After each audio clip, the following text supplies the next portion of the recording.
The PDM search tool from the myPDMtools suite allows you to search for documents in a PDM database according to criteria with either global search or a search in the structure of a file. An advanced mode also allows you to add search criteria on the child or parent components of the search documents.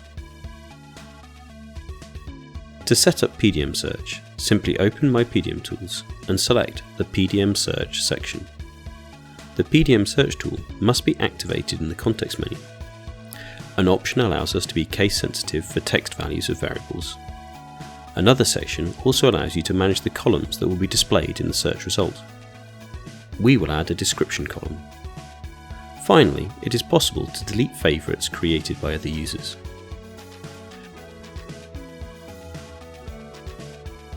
We will now launch PDM search by right-clicking on an assembly file that contains the component we are looking for. The search in the structure of a file is therefore automatically activated and the location of the file is filled in. We will therefore add several search criteria.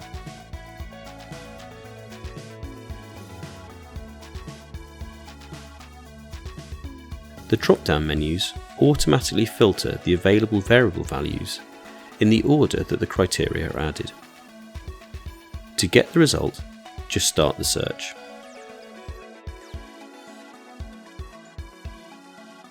Right-click on a result file to browse to that file in Windows Explorer or get a preview with PDM Viewer.